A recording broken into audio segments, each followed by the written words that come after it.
Olá, ouvintes! Começando mais um episódio do Tá de Clinicagem, seu podcast de clínica médica semanal, para falar de temas de clínica médica com quem quiser ouvir, interno, residente, qualquer pessoa que queira discutir com a gente. O meu nome é Pedro Magno. E eu sou o Guilherme Moura. E eu sou o João Mendes.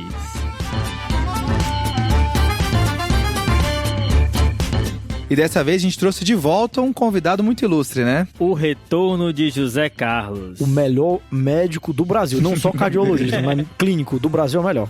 E vamos lá, o José Carlos, foi um R igual nosso, que hoje é cardiologista e já participou de um episódio aqui com a gente, né? Viciado em salvar vidas, exatamente. Exatamente, é isso mesmo. Ele participou do episódio 87, tratamento ambulatorial de insuficiência cardíaca, já fazendo o jabá, tá muito bom esse episódio. Top. Mas agora bora deixar o cara falar, né? Se apresenta aí, Zé. Obrigado de novo pelo convite, eu tô honrado aqui na presença de vocês. É um prazer estar aqui de volta. Queria dizer que estou emocionado em ver essa nova fase do TDC. Eu lembro vocês gravando no mesinho de madeira, com o microfone do iPhone, o episódio de infecção urinária e agora aqui no escritóriozinho, ar-condicionado, mesa de madeira. Tô me sentindo comentando futebol na Copa do Mundo aqui. Olha o cara. Não, já que o cara falou isso, né, acho que a gente precisa falar pros nossos ouvintes, né? Que aqui agora a gente, com o TDC nessa nova fase, como o Zeca falou, a gente tá num estúdio aqui, né, que a gente tá montando ainda. Por enquanto tem mesa, microfone e uma cortina, é isso que tem. Mas já é o suficiente aí pra gente dar esse próximo passo aí. Daqui a pouco a gente coloca umas fotos nas redes sociais. Depois de 2 anos, né? E vocês vão perceber também que dessa vez não vai ter buzina, que nos outros episódios tinha muita buzina de carro. Tem esses episódios que tem barulho de ambulância passando. Exatamente. O de ambulância tava até legal. Mas dessa vez a gente veio aqui pra falar de infarto sem supra. Certo? Beleza. Boa. Porque a gente já falou de dor torácica no episódio 39, já falamos de troponina no episódio 54, mas a gente ainda não falou de tratamento de infarto. E são mais de 100 episódios, tá? Mais que na hora, né? Infarto, né? A doença que mais mata no mundo. Não poderia faltar no Tá de Clinicagem. Apesar de ser o primeiro de tratamento, com certeza não vai ser o último episódio de tratamento de infarto aqui. João, só estudando pra esse episódio, eu consegui ver vários temas diferentes que dá pra fazer uns 15 episódios só de infarto só. Podcast só de infarto. Infarto sem supra, infarto com supra, prescrição pra casa, tratamento a longo prazo. Tem vários itens diferentes Dá aqui. pra fazer o TDC infarto. Dá. A gente vai falar de que hoje de infarto então, Pedro? Então esse episódio, João, vai ser sobre o infarto sem supra e a gente vai falar sobre a conduta na sala de emergência e vamos entrar um pouquinho na sala de hemodinâmica. Boa. O episódio vai ser dividido em 3 partes, tá? A primeira é sobre o segundo antiplaquetário, porque o primeiro a gente sabe que é o AS. Grande discussão, né, João? Exato. A segunda parte vai ser outras medicações e intervenções ainda na sala de emergência. E a terceira parte vai ser sobre o cateterismo e a estratificação de risco do paciente com infarto sem supra de segmento ST. Boa. Vamos lá? Vamos nessa? Bora.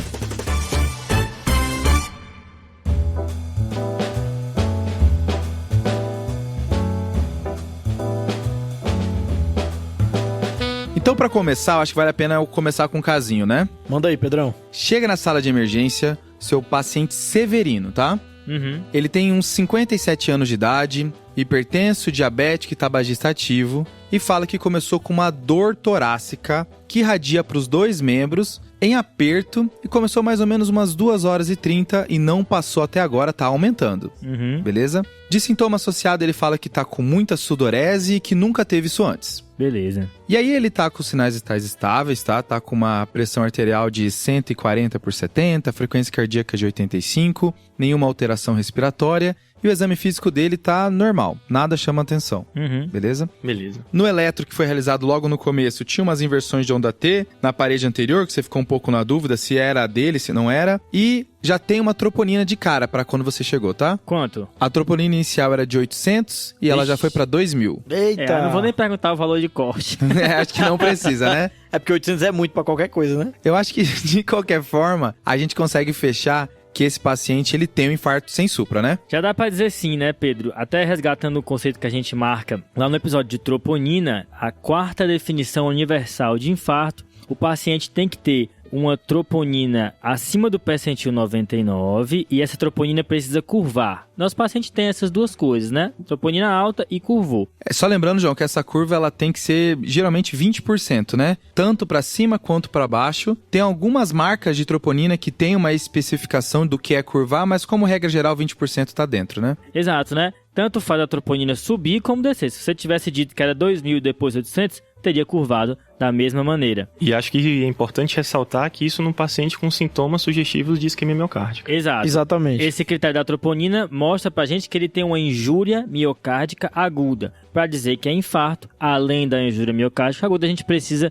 de sinais de que ele está tendo um quadro isquêmico, que aí pode ser uma dor sugestiva, pode ser alterações no eletro, algum exame de imagem que mostra alteração regional de parede, coisas nesse sentido. Beleza, então só recapitulando, João, pra gente dizer que o paciente está infartando, tem que ter troponina acima do percentil 99, tem que curvar para cima ou para baixo 20% para dizer que é agudo e alguma evidência de isquemia, não é isso? Isso aí, fechou. Beleza. E ainda tem a questão dos fatores de risco dele, né? Ele é um paciente com uma alta probabilidade baseado no que ele já era. E eu queria marcar o fato dele estar suando, bicho. Quando eu vejo um paciente suando no pronto-socorro, me incomoda, cara. Porque geralmente tem algo ruim por trás. Isso aí, Pedrão. O paciente geralmente com infarto chega diaforético, né? Suando e bem ansioso. Esse é o cara que você vê na fila de espera do PS e já chama ele primeiro porque coisa boa não vai ser. Exatamente. E aí uma última coisa antes da gente ir pra conduta é falar um pouquinho desse eletro, né? Porque quando você tem um paciente com dor e você olha o eletro, de cara você precisa já pensar se ele tá suprando ou não, certo? Porque isso vai te levar a uma conduta imediata, né? Eu lembro que a primeira vez que eu vi infarto na minha vida, eu achava que era infarto com supra e infarto com infra. Mas não, né? É infarto com supra e o infarto resto, né? Sem supra, exato. E isso é até uma coisa que eu acho que a gente vai pontuar ao longo do episódio, que é um grupo super heterogêneo. Esse grupo que não tem supra, bem diferente do infarto com supra, que é bem mais redondo. E aí tem uma série de alterações que podem acontecer no paciente com infarto sem supra, inclusive um eletro completamente normal. Exatamente. E no infarto sem supra, pessoal, aproximadamente só 30% dos eletros você vai ter alguma alteração sugestiva de isquemia mesmo. O resto vai ser meio inespecífico, alteração de repolarização. Ou pode ser até normal, né? Exatamente. Mas quando tem alteração, o que vem normalmente? O que eu acho que seria uma alteração mais típica, essa que o Guilherme mencionou, seria ou a depressão do ST, né? Uma coisa que eu acho que é o infra que você tinha mencionado. Pode ter uma inversão da onda T, que é o que tem no nosso paciente. Pode ter uma T mais achatada. Tem uma parada que eu acho bizarra, que é a elevação transitória do ST. Isso também, eu fico, caraca, até isso pode ser, né? Eu acho que é legal essa ressalva final, porque marcando a importância de seriar os eletros, né? Boa. É a questão da alteração dinâmica, que às vezes você tem alterações do eletro que muda de um eletro para outro, e aqui é um infarto que não tem supra de ST persistente. Ele pode ter supra, mas às vezes ele supra e volta, né? Então não fica persistindo suprado. E acho que é bom fechar o tempo, João. Pra gente caracterizar um supra como persistente, tem que ficar pelo menos 20 minutos presente no eletro. Boa, Zé, não sabia dessa informação não. E uma outra coisa, pessoal, é que o infra, quando a gente enxerga o infra, muitas vezes ele pode ser o espelho de um supra, tá certo? Então tomar muito cuidado com isso. Principalmente naquele paciente que chega pra você vê que ele tá bem sintomático, você roda um eletro, tá normal, você seria tá normal. Nessa situação, tem indicação de você fazer aquelas derivações adicionais, V3R, V4R, V7 e V8. Tá? Que você só vai enxergar esse supra se você fizer essas derivações. Tem um infra famoso aí que é o infra da parede anterior, né? Exato. Que aí você faz o V7 e V8 e acha o supra lá, né? Supra na parede posterior, exatamente. Boa, eu acho que esse gatilho de toda vez que vê um infra, ver se não tem um supra envolvido, aí depois que você não achou o supra, falar, não, beleza, aqui é só um infra, deve ser um infarto sem supra, né? A depender do contexto. Exatamente. Beleza, pessoal, tá muito claro que o nosso paciente tem, de fato, um infarto sem supra de segmento ST, né? Isso, João, e aqui dá um certo alívio, né?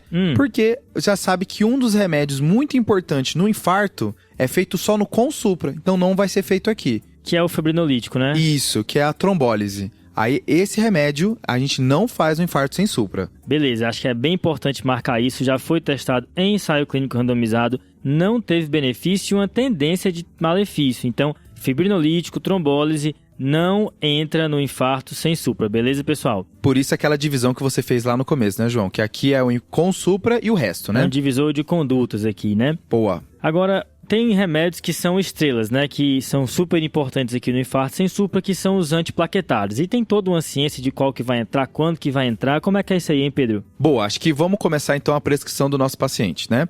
O primeiro item vai ser o AS, que é o remédio que qualquer pessoa que você fala na rua sobre infarto, ela vai falar sobre AS de volta, né? Pode ser o motorista do Uber, pode ser qualquer pessoa, ele vai falar assim, não, beleza, o seu AS já tomou já? Você é de cara. E aí, eu acho que esse não tem dúvidas, esse passa a guideline, muda a guideline e ele sempre fica na sua posição do primeiro antiagregante na sala de emergência. Tá consagrado, né? Está no panteão das drogas junto com a metformina e a dipirona. Exatamente. Apesar de que estão querendo tirar ele do pós-infarto, né? Do infarto mais prolongado, depois de uns meses, mas isso é papo para um outro episódio. A inveja é foda, né? Isso é tão clássico que quantas vezes a gente pega no pronto-socorro, um paciente que chega com a dor no peito, doutor, já tomei 3 AS em casa antes de vir, viu? Top. E aí aqui é o seguinte, pessoal, a dose desse AS vai ser de 150 a 300 miligramas, então comprimido de 100 vai dar esses 3 comprimidos que o Zeca falou. E aqui existe aquela recomendação de mastigar e que evitasse aquele AS envelopado, né? O coated, né? Qual o sabor que tem que ser?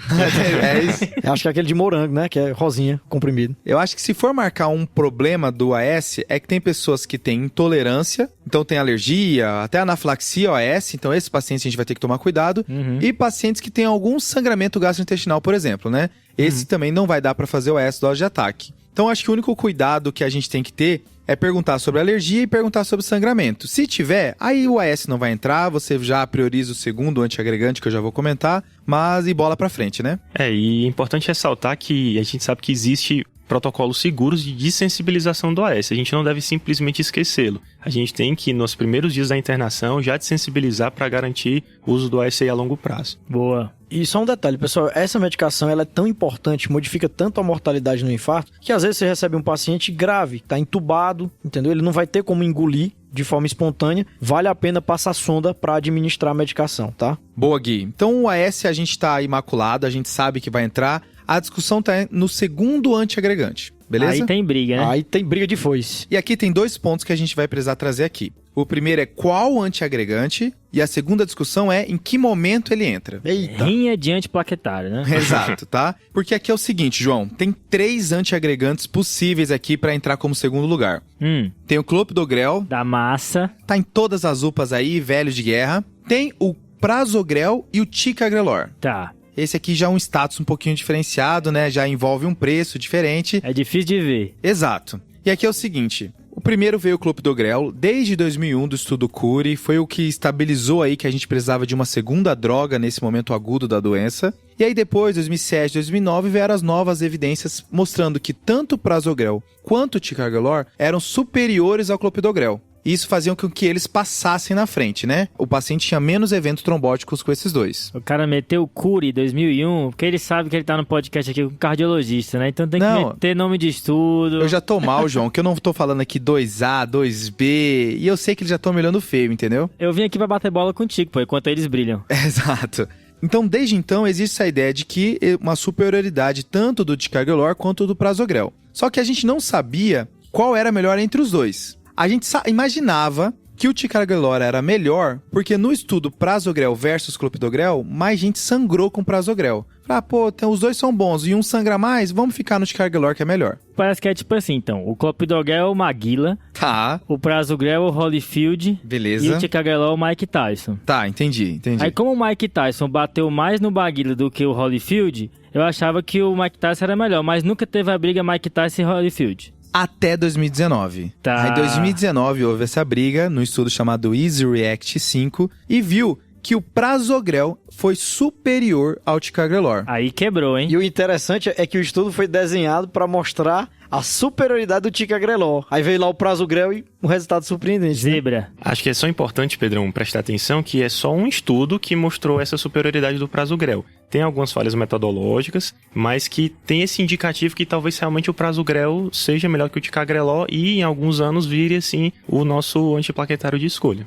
Zé. Mas tem umas peculiaridades, né, desses antiplaquetários entre si, não é tipo só mais forte, tem uns detalhes. Tem, João. Acho que existe uma maneira de organizar mais ou menos como eles funcionam na cabeça que eu vi no podcast americano e que funcionou pra mim. Manda aí. Acho que a primeira coisa pra entender é que quanto maior a força antiagregante, que seria antitrombótica de um remédio, maior a chance dele sangrar. Tá. E isso quer dizer que quanto menos antiagregante ele é, menos vai sangrar também. Beleza. Faz E sentido. mais vai trombosar, né? Isso. A balança eterna da cardiologia é isso. Daí o seguinte, acho que a gente consegue organizar nessa balança que o clopidogrel é o que menos tem efeito antitrombótico entre os três e é o que menos sangra. Ok. Então, por exemplo, pacientes com alto risco de sangramento, o clopidogrel é melhor. Tá.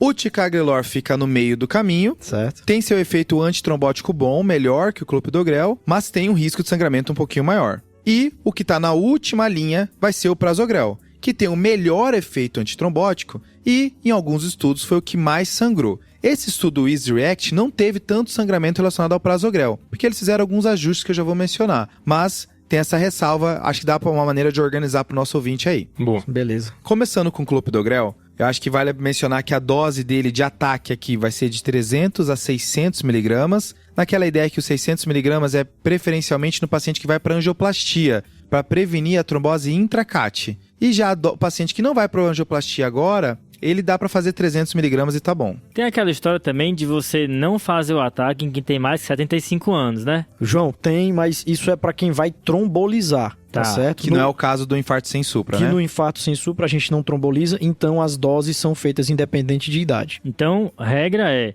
infarto sem supra, ataque de clopidogrel para todo mundo. Exatamente. E acho que o importante frisar aqui é o motivo da gente fazer o ataque do clopidogrel. O início da ação da medicação é em cerca de 3 a 6 horas. Então, na verdade, a gente faz o ataque para garantir um nível sérico do antitrombótico no momento da angioplastia. Boa. Boa. Massa.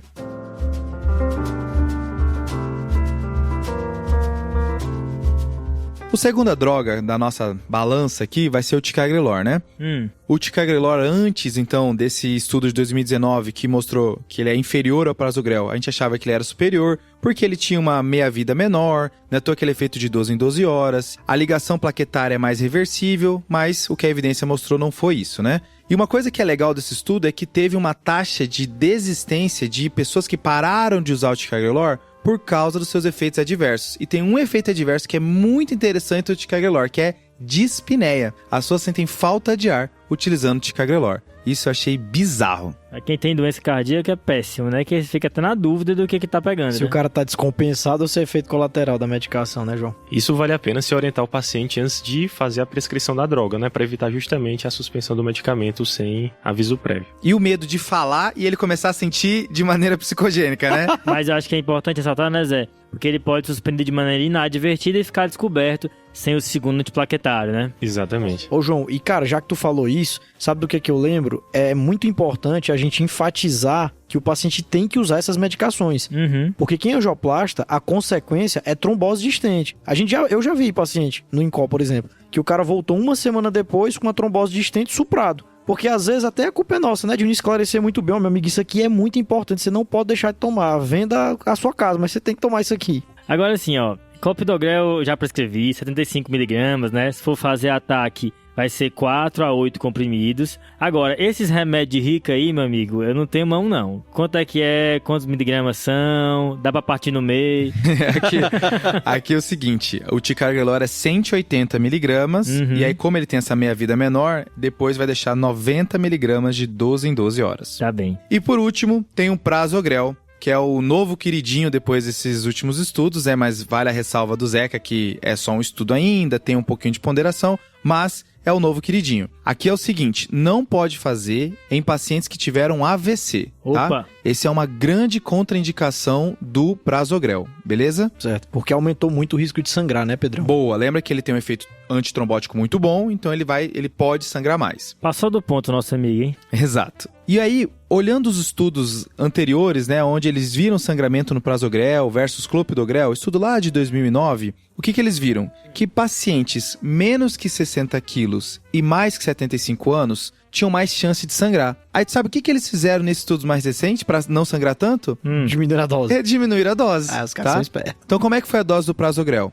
Ele foi feito 60 miligramas a dose do ataque e 10 miligramas de manutenção. Só que quem tinha essas ressalvas, menos de 60 quilos ou mais 75 anos de idade, faz metade da dose, faz só 5 de manutenção. O prasugrinho. Só que o prasugrel tem uma particularidade, né, Pedrão? Cara, ele tem uma particularidade que é muito diferente. Ele é para ser feito na sala de hemodinâmica. Ele é para ser feito depois que você sabe que o paciente tem uma coronária envolvida, vai angioplastar e aí a gente faz ele. Rapaz, essa droga é fresca, hein? É cheio de detalhe, né? Então, João, só pra arredondar, já que tu falou isso, vamos dar uma arredondada aqui. Vai. Então, Prasugrel, a dose de ataque dele é 60 miligramas. Ok. Tá certo? Manutenção, 10 miligramas. Fechou. Você não pode fazer em quem? Pacientes que tiveram AVC isquêmico ou hemorrágico em qualquer época da vida, certo? Nos pacientes que têm menos de 60 quilos ou acima de 75 anos, a dose de manutenção é a metade, 5 miligramas. E aí tem a ressalva de que ele só pode ser feito na sala de hemodinâmica, né? Isso é invocado, né? Porque o que a gente tem na cabeça é que esses remédios entram tudo de uma vez antes do cara ir pro CAT. Aí esse daí só é feito lá pelo hemodinamicista na sala de hemodinâmica, né? Essa história aí dá uma quebrada, né? E foi por causa disso, João, o motivo do meu segundo ponto aqui, que é o tempo do momento de fazer a droga, né? Aí tu vai quebrar nossas pernas agora. Isso, porque assim, desde 2001, lá do estudo Cury, a gente sabia que a segunda droga entrava na sala de emergência. E mesmo que entrou as outras drogas, isso acaba sempre ficou no consenso comum. Só que nos últimos revisões, nos últimos guidelines, eles têm apontado para você deixar para fazer essa segunda droga na sala de hemodinâmica. Isso é bem contraintuitivo, né? Porque teoricamente, quanto mais cedo você faz, melhor, porque você vai antiagregar e tal. Quais seriam os problemas de fazer essa droga logo? Os problemas principais levantados é que, primeiro, alguns pacientes, quando no momento que eles olham o cateterismo e vê a coronária do paciente, vê como é que é a estrutura de coronárias desse paciente, eles decidem que o melhor para esse caso é uma cirurgia. Tá. Só que para fazer a cirurgia, o paciente tem que estar 5 dias sem clopidogrel, 5 dias sem ticagrelor e 7 dias sem prasugrel. Aí se eu tiver queimado esse segundo na sala, eu vou adiar 5 dias a cirurgia dele. Exato. Acho que outro ponto importante, Pedro, nessa história, é os diagnósticos diferenciais de dor torácica com elevação de tropo. Tem um deles que é importantíssimo, que é a dissecção de aorta, Boa. que se a gente atacar o cara com o segundo antiagregante, a gente pode piorar o prognóstico dele. Exato, Zeca. Então, esse é um segundo ponto. Então, o primeiro ponto, a possibilidade de cirurgia. O segundo ponto, você aumentar a chance de sangramento e um diagnóstico que você talvez ainda não tenha certeza. Macho, isso acontece, viu? Tem um caso que eu vi de uma paciente que estava com a dor torácica e descobriu a dissecção no cateterismo. Então, por isso, a Sociedade Europeia, a Guideline da Sociedade Brasileira, tudo fala que se esse cateterismo for realizado em menos de 24 horas, talvez seja melhor você esperar um pouco, não fazer essa segunda droga, e depois que eu descobrir a coronária e ver que não vai para cirurgia e ver que não é uma dissecção de aorta, pronto, eu faço a segunda droga lá na sala de hemodinâmica. E também você fazendo esse ataque, né, de medicação, elas atingem nível sérico logo, o paciente consegue receber o stent com mais proteção. E vocês sabem por que é que a gente pode esperar com razoável segurança essas primeiras 24 horas sem adicionar o segundo antiplaquetário? Rapaz, eu só aceitei essa informação. Eu também. Então, Pedrão mencionou o estudo Cury, que é o estudo do clopidogrel versus placebo nos pacientes com IAM, e o benefício do clopidogrel aparece logo após as primeiras 24 horas, ou seja, a curva do benefício começa a se abrir logo após as primeiras 24 horas. Esse é o meu cardiologista. Esse aí também. Essa informação é top. Eu quero infartar só pra ele cuidar de mim. Então, o que é importante ficar de informação é que se você estiver num centro onde o cateterismo for demorar mais do que 24 horas, aí já não justifica você segurar o seu segundo antiplaquetário. Boa. Então a gente consegue imaginar dois cenários aqui para os nossos pacientes, né, Zeca? O primeiro é o paciente que está no local onde consegue fazer o cateterismo rápido, em menos de 24 horas. Beleza. A droga vai ser feito lá na sala de hemodinâmica e a droga de escolha vai ser o prasugrel, que já é feito lá. Beleza, agora tem o Brasilzão, que o cateterismo vai ser feito, sabe-se Deus lá quando, né? Dias para ser feito, né? Quando né? Aqui é o seguinte, nesse cenário, que vai demorar mais de 24 horas, você já no começo, já antecipou que vai demorar mais de 24 horas, entra a segunda droga agora na sala de emergência, e aqui não pode ser o prasugrel, porque esse é só feito depois, né? Tá. Então tem que ser ou o clopidogrel ou o ticagrelor. Boa. O prasugrel com essa frescura só ser feito aí na hemodinâmica, na sala de hemodinâmica. Boa. Depois de conhecer a anatomia. Boa.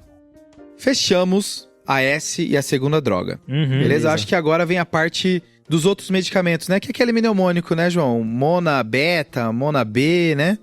Mas peronomútil, né? Esse mnemônico aí a gente aprende na faculdade, né? Mas acho que como introdução, para saber que vários remédios podem ser feitos no infarto é interessante, mas assim, tem que ter um pouco de critério. Acho que começando pelo anticoagulante, né? Bora. Que aqui a gente vai falar das heparinas de uma maneira geral, dá até um pouco de medo de fazer, né? Porque assim, quem não tem costume, você já vai fazer o AS. Certo. Já vai fazer um segundo antiplaquetário. Aí a gente tá falando de sangramento o tempo inteiro aqui. E aí agora você vai anticoagular. Sim, meu amigo, são os 3, certo? E aqui é o seguinte, você vai anticoagular o paciente, todo mundo vai ser anticoagulado, E o melhor anticoagulante aqui é um pouco contraintuitivo, né? A gente acha que as heparinas de baixo peso são sempre superiores, mas não. Aqui é melhor fazer a heparina não fracionada, a heparina sódica, beleza? E aqui o próprio hemodinamicista pode fazer na sala de hemodinâmica mesmo. Você pode falar com ele, ele vai lá e faz. Se esse cateterismo for demorar, né? Aí você pode fazer a enoxa mesmo, a Sociedade Brasileira de Cardiologia te autoriza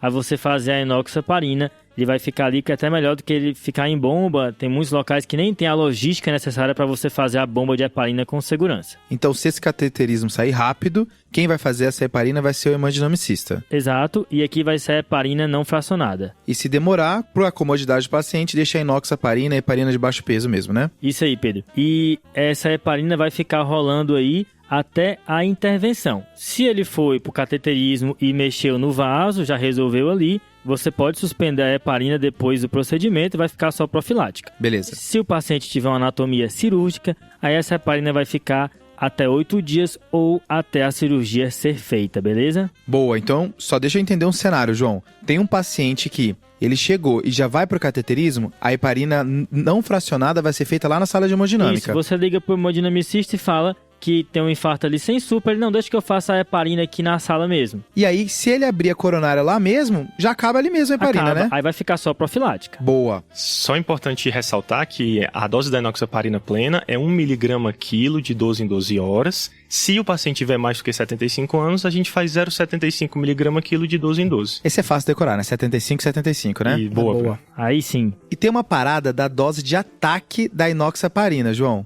Mas isso aí é pra quem vai fazer trombólise. Beleza. E a gente já falou que trombólise é só infarto com supra, então não vai entrar aqui. Essa deve ser a 4ª vez que a gente fala isso e deve ter mais umas 4 pra vir até o final do episódio, Exato. né? Lembrar que teve até um ouvinte que perguntou isso no Twitter. Um abraço aí pro nosso ouvinte Arthur Mendes, que perguntou essa questão do ataque de enoxa lá no Twitter. Valeu, Arthur. Aí não vale, João. Mandar primo perguntar. Né? O cara faz o primo jogar pra ele, né? Levantar pra ele cortar, né? Pra dar um ibope, né, pô?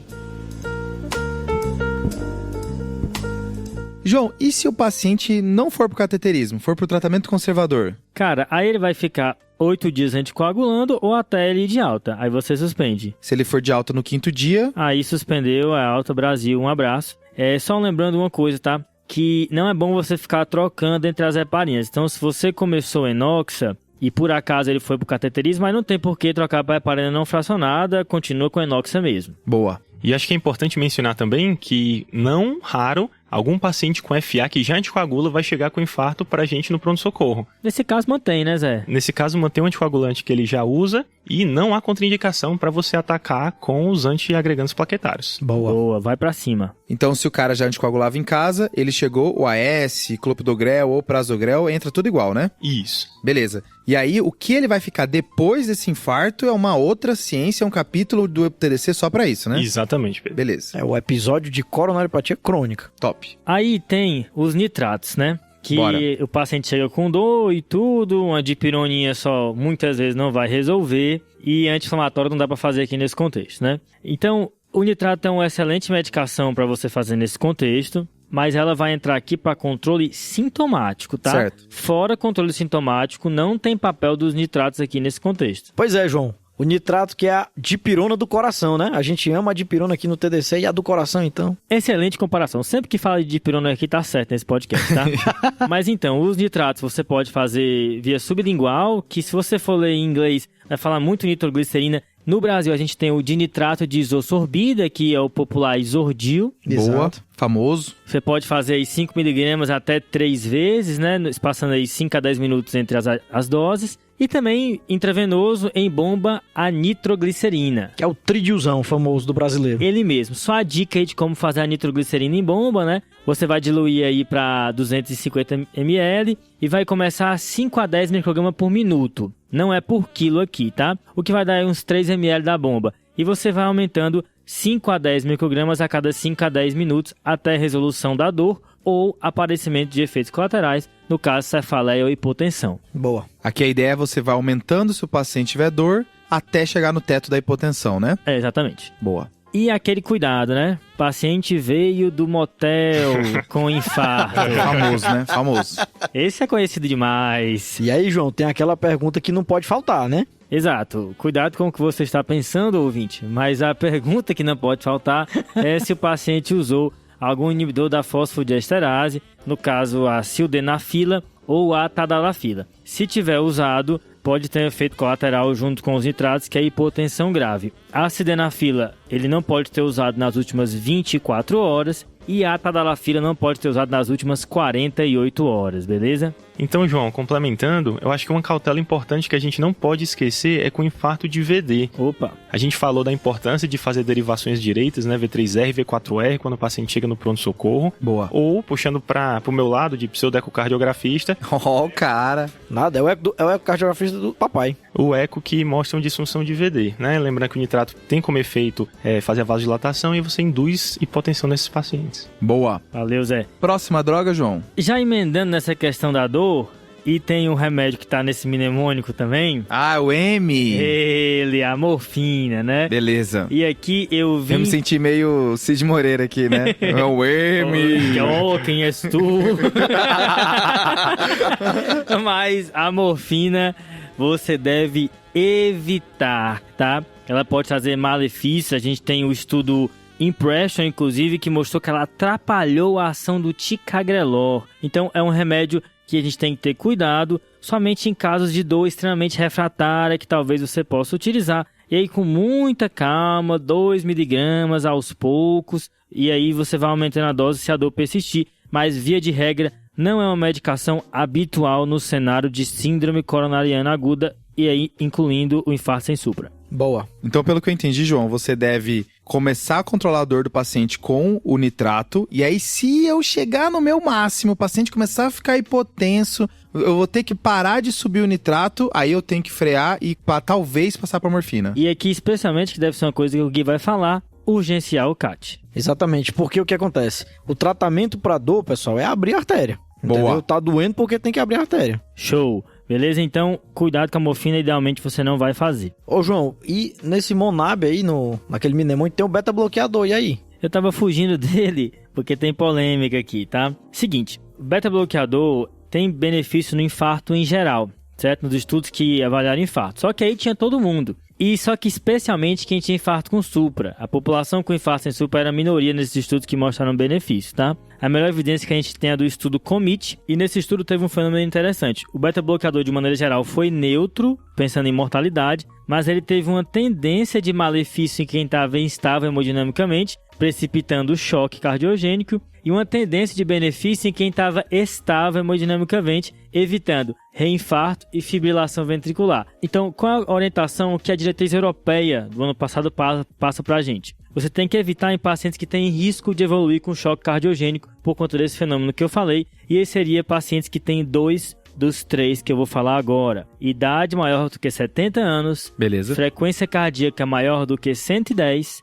e uma pressão arterial sistólica menor que 120. João, isso é importante que você falou, porque às vezes o paciente chega na sala de emergência, taquicárdico, e o pessoal fica numa ansiedade para diminuir a frequência cardíaca do paciente, sendo que muitas vezes é um mecanismo de compensação. Aí você vai bloquear o mecanismo que... Exato. Essa taquicardia pode ser um sinal de insuficiência cardíaca iminente e você tem que tomar cuidado com isso, tá? Pois é, exatamente. Então, idoso taquicárdico, segurar o beta-bloqueador. Exatamente. Uma dúvida que surge é, o paciente já usa beta-bloqueador, o que eu faço? Aí a recomendação é manter o beta-bloqueador, exceto se infarto com KIRIP 3 ou 4, que aí você tem que suspender, beleza? Boa.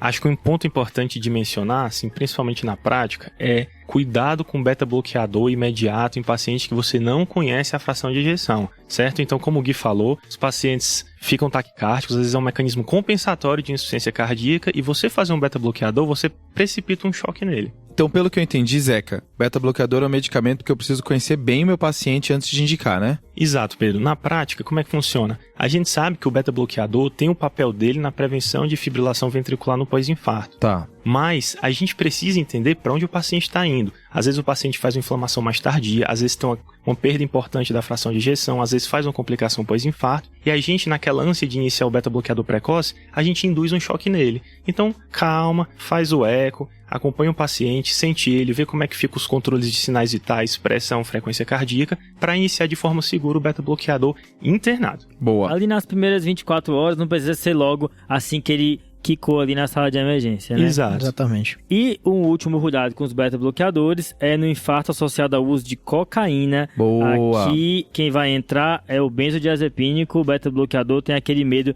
de você fazer um beta-bloqueio sem alfa-bloqueio e piorar o quadro clínico. Exatamente. Show. Saindo aí da polêmica do beta-block, eu vou para um somebody love, tá? Agora, que é o oxigênio, né? Isso aí tá no paciente antes de você chegar nele, tá? Já tá O paciente chegou na sala de emergência e alguém já colocou o catéter de oxigênio. Da proatividade, né? Exato. Mas aqui, pessoal, a gente só deve deixar oxigênio pro paciente se ele estiver saturando menos do que 90%, tá? Boa. Mais do que isso, não precisa se emocionar no oxigênio. A gente sabe que o TDC já falou isso várias vezes. Tudo que é demais é excesso. Então, cuidado com o oxigênio aí, só se saturação menor que 90%. Show. E para arredondar a sua prescrição, tem os inibidores de bomba de prótons, né? A gente, inclusive, tem um TDC em bolos sobre isso, sobre profilaxia de úlcera. Mas aqui, lembrar que você está fazendo 2 antiplaquetários, você já vai fazer um anticoagulante. Então, recomenda-se você fazer um inibidor de bomba de prótons sempre que você tiver 2 ou mais dos seguintes, tá? Vamos lá. Idade maior do que 65 anos,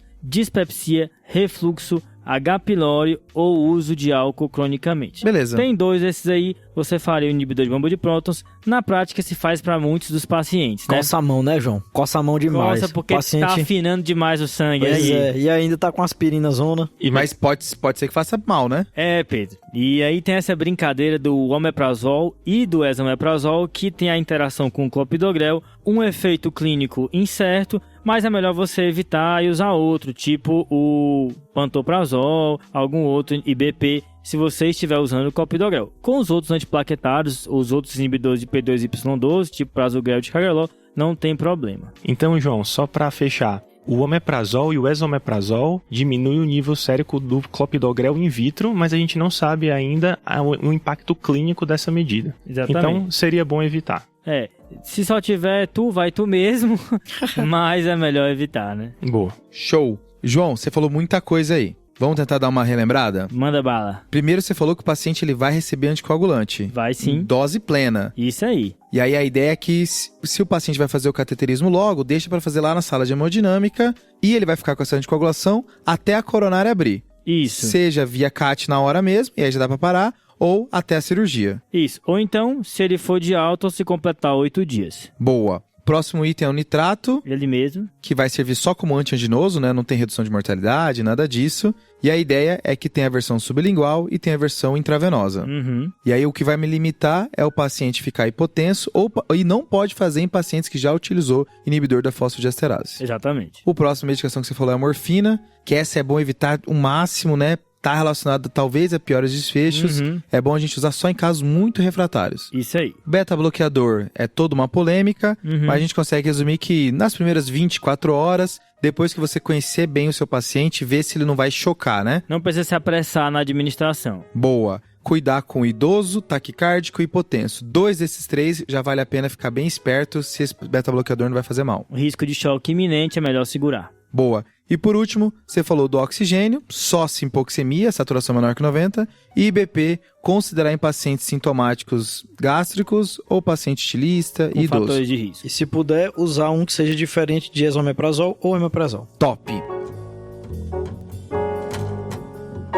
Mas, Gui, o que causa ansiedade é abrir a coronária desse paciente. É levar pro CAT, confirmar o diagnóstico, colocar o stent lá. E aí, como é que eu faço isso? É um encanador.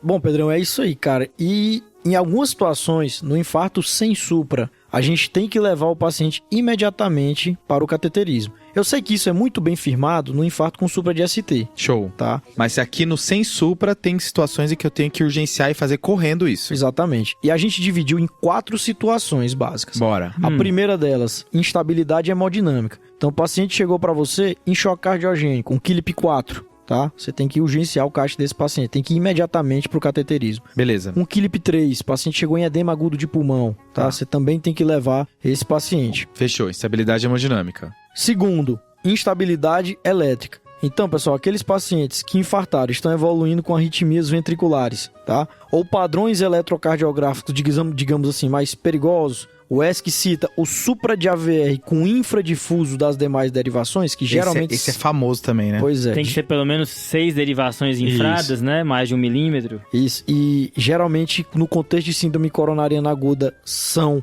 vasos proximais, né? São oclusões mais graves que a gente Lesão tem. de tronco, ADA proximal, né? Isso. Triarterial. Aí você também tem que urgenciar o CAT nessa situação. Boa. Então, estabilidade elétrica, entrou arritmias e esses eletros mais perigosos, né? Isso. E outros padrões eletrocardiográficos que a gente tem que ficar de olho, Gui, é o padrão de Wellens e o padrão de De Winter, né? Que sugerem oclusão ou suboclusão de artérias proximais. Esses são dois padrões que, se os nossos ouvintes não conhecem, vale a pena jogar no Google agora, dar uma analisada, porque são bem perigosos, né, Zeca? E esses padrões eletrocardiográficos não podem passar batidos, tá? São padrões de altíssimo risco. Beleza. Wellens e De Winter, né? Isso, exatamente. Eu demorei pra sacar que tem um D na frente. Eu achava que era tudo W. O W do Ellens e o W do Winter. Não. É D Winter. De Winter. É. Congelado, né? O gelado. Exato. Tá, pessoal, então aqui a gente já falou de instabilidade hemodinâmica, instabilidade elétrica, e o terceiro é paciente com sintomas refratários. Então o paciente chegou infartado pra você, tá com muita dor,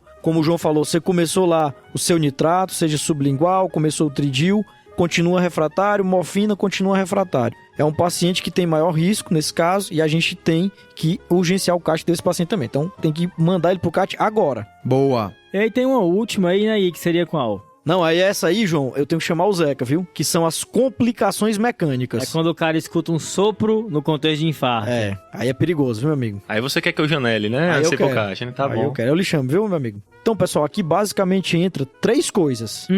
Ruptura de parede livre de ventrículo, Tragédia. Que é um quadro dramático, né, Gui? insuficiência mitral aguda, tá Ixi. certo? E comunicação interventricular. Realmente, se não urgenciar isso aí, vai urgenciar o quê, né? São situações extremamente graves. Então, nessas 4 situações que a gente falou aqui, pessoal, você vai urgenciar o cateterismo como se fosse um infarto com supra. E lembrar que se você for olhar a diretriz, ele coloca pra você fazer o cateterismo nas primeiras 2 horas. Mas não é isso, é o mais precoce possível. Exato. Sobe assim que der. Não é pra esperar 1h50, né? Exato. Beleza. Sobe com 10 minutos, vai com 10 O minutos. cara tá lá com insuficiência mitral aguda, não, mas ainda tem 1h50 aqui. Vamos tomar um café, né? Gui, beleza. Eu entendi que esse grupo de pacientes precisa fazer o CAT mais rápido, né? Isso. Se a gente for relembrar do nosso paciente Severino, ele não estava chocado, ele não estava numa arritmia maligna, ele não estava com uma dor refratária, vamos imaginar que ele respondeu bem ao tridil, e não tinha sinais de complicação mecânica do infarto. Então ele não entra nessa indicação de cateterismo em até 2 horas, esse muito alto risco, né? Certo. Ele precisa ainda fazer o CAT com urgência? Então, Pedrão, aí você excluindo essas situações mais urgentes, você vai ver se o paciente entra no alto risco. Tá, A primeira situação é o muito alto risco, que a gente tem que mandar logo, agora é o alto risco. beleza. No alto risco, são aqueles pacientes que têm que ser encaminhados para o cateterismo em até 24 horas. Tá, E aqui se encaixam basicamente 4 situações. vamos lá. A primeira delas é o infarto diagnosticado, que é o caso do seu Severino. Porque ele tem tropo positivo, a gente falou que ele curvou e tudo mais, né? Exato. Ele preenche todos aqueles critérios de infarto. Esse paciente tem que ir para o cateterismo em até 24 horas. E ele entra nesse grupo principalmente porque o paciente que aumenta tropo, ele tem muito mais risco de morte súbita comparado com aquele que tem tropo negativa. Boa. Top. A segunda situação é aquele paciente que tem alteração dinâmica no eletrocardiograma. Então você roda um eletro agora, você roda daqui a 15 minutos, e aí ele tem alteração do segmento ST ou alteração de onda T também, tá? Esse paciente também você tem que mandar em até 24 horas. E aqui é importante lembrar que entra o infra, né? E aquele supratransitório, aquele supra de ST que dura menos de 20 minutos. Top essa informação. Beleza. A terceira situação, pessoal, é aquele paciente que chegou parado pra você reanimou, rodou um eletro e ele não tem supra. E aí você ainda tá desconfiando de infarto, não precisa fazer urgente porque ele não tem supra, dá pra gente estabilizar ele e mais em 24 horas vai ter que tentar abrir essa coronária, né? Exato, mas se você for parar pra pensar é contraintuitivo, né? É que você pensa até que teria que urgenciar mais, né? Porque é uma parada, mas tem estudos sobre isso, né? Você pode estabilizar, voltou sem supra, manda pra UTI e aí ele vai fazer o cateterismo em 24 horas. Boa, João. E a quarta situação, que eu vou precisar mandar o meu paciente em até 24 horas. Peraí, a quarta situação, o paciente não aumentou nem tropo, o paciente não alterou nem eletro e ainda tem que fazer em menos de 24 horas. Isso. O que é isso? Que aí vem aquelas estratificações de risco. Beleza. Cardiologista adora esse negócio, né? É score pra lá, score pra cá. Exatamente. Para essas situações, pessoal, existem vários scores, tá? Mas o que eu quero que vocês tenham em mente é o score Grace. Tá. Ninguém vai calcular isso de cabeça, tem todos os aplicativos, sites aí. Então o paciente chegou para você... É o do jiu-jitsu, né? Não sei dessa história, não. Rossi Gracie. Não tem. Porra. Beleza, então é só lembrar que é o do jiu-jitsu aqui, né? Exato, o Gracie porque é Gracie, né? Beleza, é isso mesmo. Então você vai calcular o risco do paciente. O corte, pessoal, é acima de 140. Então, a partir de 141, você vai encaminhar esse paciente para o cateterismo também em até 24 horas. Beleza, Gui. Eu lendo para esse episódio, eu tinha decorado 140, sabe? Mas eu não sabia qual era o teto do Gracie. Eu descobri que o Gracie vai até 372. É um score muito bizarro, né? A real que é um score que não é para ser decorado, né, Gui? Não é para ser decorado. Tem vários aplicativos de celular, site, todo lugar hoje você encontra aí o Gracie para calcular. Era dos smartphones, né? Exato, é outra medicina, né? Beleza, Gui, então assim, voltando pro seu Severino, ele preenche critérios para estar aqui nesse grupo de alto risco, né? Sim, porque ele infartou, né, Pedro? Preencheu critérios para infarto. Mas vamos imaginar que o eletro dele, quando a gente repete, teve alteração dessa inversão de onda T, diminuiu, aumentou, teve essa alteração dinâmica, então ele também preencheu o critério assim. É importante ressaltar que ele, a qualquer momento, ele pode fazer uma arritmia, né? Pode sim, Pedrão. E uma coisa muito importante, pessoal, é assim, que a gente tem a mania de avaliar muito bem o paciente assim que ele chega. Mas, a qualquer momento, o paciente pode piorar e se tornar de muito alto risco. Entendeu? Então, por exemplo, ele tá lá, você começa a observar que ele tá fazendo um ataque cardíaco ventricular na monitorização. Você tem que urgenciar o CAT desse cara pra agora. Mas pra isso você tem que observar, né? Exatamente. Você não pode dropar deixar ele ali na esquina e só chamar quando aparecer uma vaga ou chamar pro CAT, etc. Boa. Seu Severino, então, ele é alto risco, tem que ficar atento para ver se ele não vai se transformar num muito alto risco. Mas e se ele não tivesse nada disso? E se ele não tivesse tropo, não tivesse o eletro e o Gracie dele não fosse maior que 140? Pois é, Pedrão, aqui, cara, existe uma divergência entre as diretrizes brasileira e a do ESC, né? Porque a brasileira ainda manteve o risco intermediário, que é aquele paciente que você tem que fazer o cateterismo em até 72 horas. Beleza. Já a europeia excluiu essa categoria, então os pacientes que não se enquadram em muito alto risco ou alto risco são de baixo risco. Boa. Tá? E aí, pro baixo risco, você decide depois como você vai estratificar esse paciente. Pode ser através de cateterismo, pode ser através de angiotomo de coronária, que, aliás, é um exame que vem crescendo muito nos últimos anos. Inclusive, é importante o ouvinte entender que aqui você tem até dúvida diagnóstica, né? Porque, assim, não subiu o tropo, porque se tivesse subido o tropo muito, ele ia ser um paciente de alto risco, ia ser feito em 24 horas. Ele não tem um Gracie alto, então o cara que você está preocupado, seja lá por qual motivo, mas, assim, até dúvida se é infarto mesmo você tem. Exatamente. E aí entra a beleza da angiotomo, né? A gente está investigando uma dor torácica, não temos certeza do diagnóstico. A angiotomo consegue descartar doença coronariana, consegue descartar dissecção de aorta e consegue descartar TEP. Não sei o que é, mas algo que vai lhe matar não é. Boa. E aí você conseguiria talvez poupar alguns pacientes do cateterismo. Você só iria estratificar invasivo se tivesse evidência de obstrução coronária na angiotomo. Cara, isso é muito top, né? Porque a angiotomo, ela tem um altíssimo valor preditivo negativo. Então, se você não vê placa na angiotomo, cara, procura outra causa para essa dor torácica, porque coronariana não é. Boa. Show. E uma última coisa, pessoal, que eu acho que vale a pena destacar é que esse paciente que tem infarto sem supra, geralmente é um paciente mais velho. Geralmente ele tem uma coronariopatia mais difusa. Tá. Então, se ele não tem indicação cirúrgica no cateterismo, você trata a artéria culpada, tá? Inicialmente, num primeiro momento, e depois, na mesma internação, você trata as outras lesões residuais. Boa. E isso diminui o risco de reinfarto. Então, às vezes, o paciente fica na enfermaria aguardando esse segundo cateterismo, que é para tratar as lesões residuais aí que sobraram, que não foram abordadas no primeiro momento, né? Exatamente, João. Boa. Show. Fechamos, pessoal? Fechou, hein? Fechou. Tema aí muito extenso, né? Ainda tem muita coisa para falar de infarto sem supra e com supra também, mas esse tema, sem dúvida, retornará ao podcast. Top. É isso aí. Boa. Vamos para o desafio? Bora!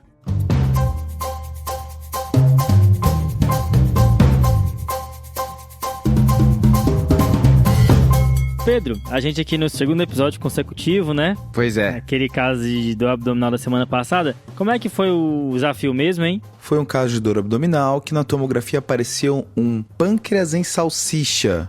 E aqui, uma coisa que precisa ser lembrado é a pancreatite autoimune. Uma das causas de pancreatite aguda pode fazer uma apresentação mais diferente, como uma icterícia indolor e tudo mais. E existe alguma relação com aquela doença famosa, mas não tão vista, que é IgG4, beleza? E as pessoas que acertaram o desafio foram as seguintes. O Rafael Sexto Andarina, de Rio Preto, acertou.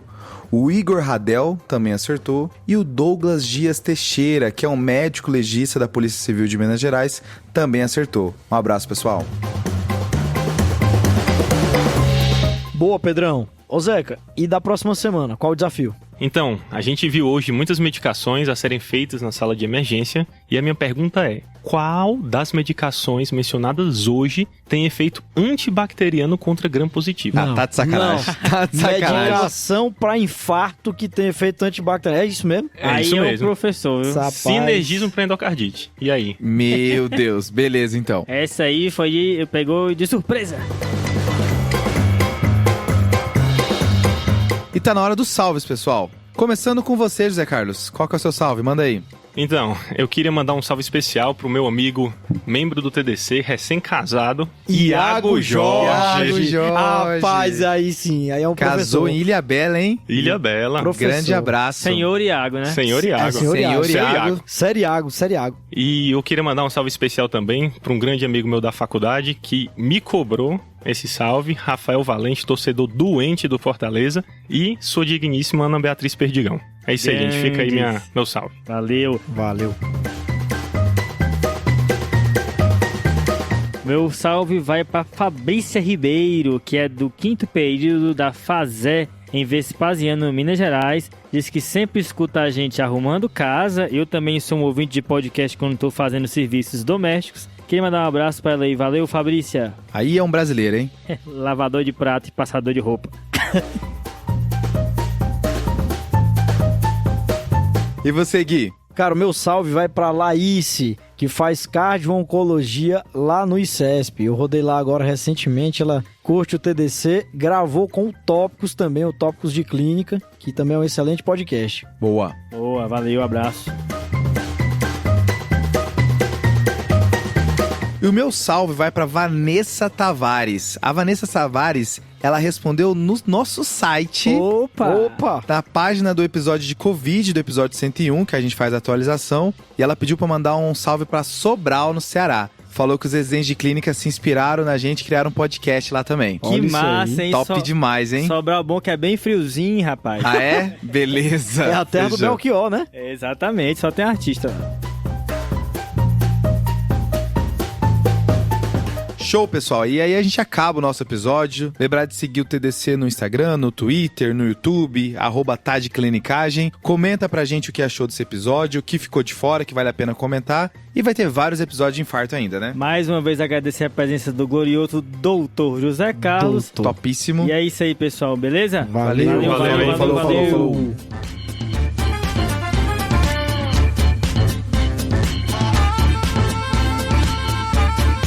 Esse podcast tem como objetivo educação médica. Não utilize como recomendação. Para isso, procure seu médico.